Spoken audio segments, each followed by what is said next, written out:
All right, so I wanted to send a little update video. This is the early part of their second week here.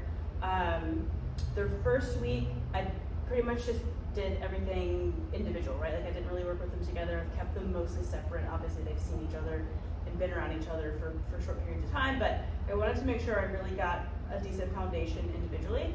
And they were both really a little bit nervy with me and unsure, so there was a little bit of trust building and relationship building and things like that, which is pretty typical for dogs that are a little bit anxious, right? So Friday, Deanna and I brought them both in to do a session together, and it was like they haven't seen each other in years. There was dragging towards each other, screaming, and things like that. So that session was centered around just getting them learning how to do things together in a controlled environment. And since then, they've made a lot of progress working together individually, but with a lot of control. So we'll see how far I can get with them for the rest of this week. My only real concern is that once they are given freedom, things tend to unwind. They just go straight into really rambunctious playing and kind of like this one, Ruby, she will listen to commands, whereas Lucy isn't as apt to. She gets really involved in playing, and I think that's probably where training is going to crumble a little bit, but with just the 2 weeks. I'm not trying to force 4 weeks on you or anything like that. I'm just trying to be realistic with what I can do in a shorter time period. Even so, even if we did extend training, I think there really is going to be a big need for your part of doing things with them and making sure we're managing them. I think like the benefit of continuing on training would be e-collar training, where we can communicate and have a physical presence with the e-collar even when we're not right there with them, to bring them out of each other's spaces and kind of help them make better decisions. Until then, it's just going to be a lot of leash stuff, teaching them how to coexist with each other and being calm. Moving forward with their time at home, it's going to be a lot of micromanaging, a lot of leash work, where each of you, and I know Dad's going in or getting surgery done and things like that. So they're on prong collars to help a little bit with that that connection, that communication, and make sure that's a little bit more precise and received better. Especially when they do get excited. I haven't done really anything that far with field trips, just because I wanted to get them understanding what I'm looking for, but in a very neutral environment. And so probably later, place. Good. There's a person walking by. Very good. Working on reactivity. Good. Very nice. I want to make sure that they're really understanding what I'm looking for before I start adding in distractions. I have noticed that when I do take them around the neighborhood, if they see a person or a dog, they get very barky. And a lot of that is them feeding off of each other. If I just have the one, I don't really hear any of that, which is not uncommon. That's how my 2 dogs are. They aren't in the room right now, but usually my 2 dogs are similar. Like if I just have one of them, they don't care about anything. And then here, they don't do it anywhere else, but when we're here and somebody gets out of the car with their dog, one of them will be like, ooh, a little bark thing, and the other one's like, yeah, they chime in. So a lot of feeding off of each other. I don't want them to have to live separate lives, but they definitely need to be managed a little bit heavier to help them make better choices. I want them looking to you for guidance instead of finding each other so reinforcing, that's what it's going on right now, right? Like they're young, they're playing with each other, they get really excited, we kind of just become chopped liver that's yelling at them and getting frustrated. So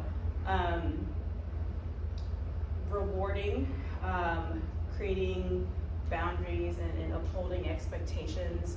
I want to find a way to motivate them.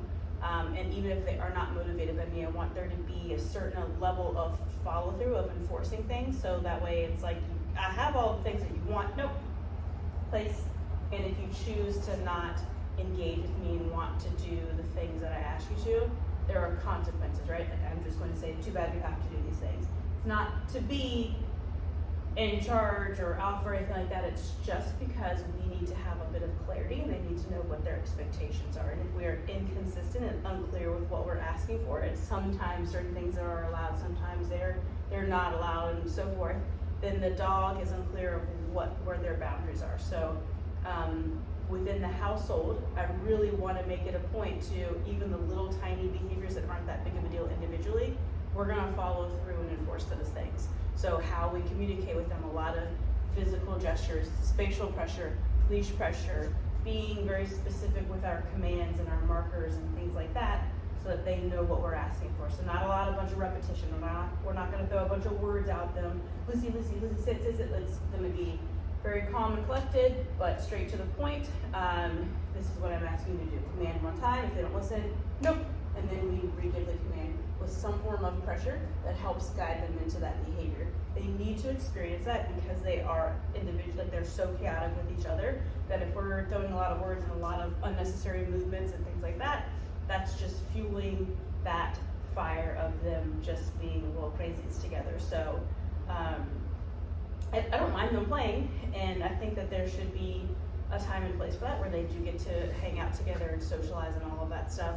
But we need to make sure that we're even more so asking for coexistence in a peaceful manner. So like for me, for my dogs, I have 3. The 2 girls, they absolutely love each other when they're outside. They romp around and act crazy.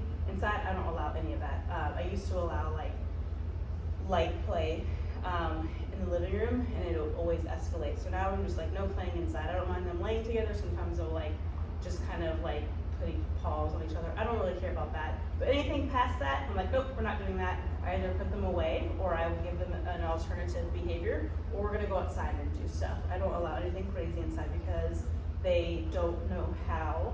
They're not great at self-regulating that arousal, right? So same thing with these ladies. I have to be super clear. This is not a playtime. This is downtime. This is relaxation time, and I want you to be calm. But we cannot just suppress. We have to make sure that we're giving them those opportunities to be rambunctious and playful, whether that's with you or with each other. That's your choice. Maybe a little bit of both would be healthy for them. Learning how to play with them and be interactive in their play, fetch, chuck it, any type of tug, chasing things, whatever.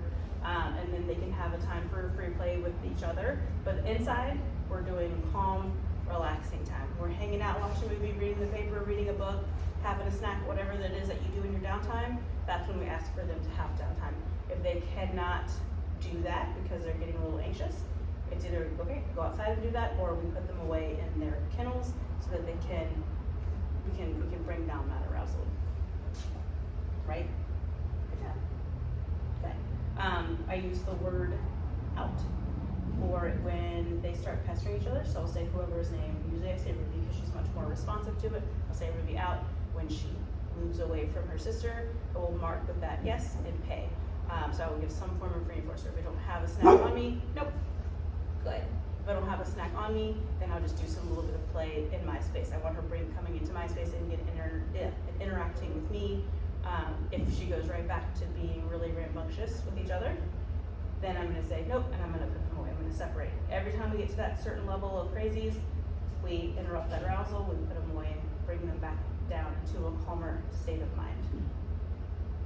All right, cool. I just wanted to give that little update. You know, they're doing really well. Again, it's under a lot of management. As soon as I say the release word, which is okay, they run around and they start acting crazy together. And it's really, I have to be really specific with giving them direction, because if I start saying too many words, they get more animated. So that's why I was thinking maybe continuing on incorporating e-collar so that I have that physical, like, hey, come back into my space, and I can have a physical presence even if I'm not right directly there in the middle of their little play session. All right. Hey. Okay. Okay. Good job, ladies. So let's see. Ruby, out. Yes. Very good. See, like they start getting crazy. Lucy, out. Good job. Sit. You gotta do it. Good girl, Lucy. Ruby, sit.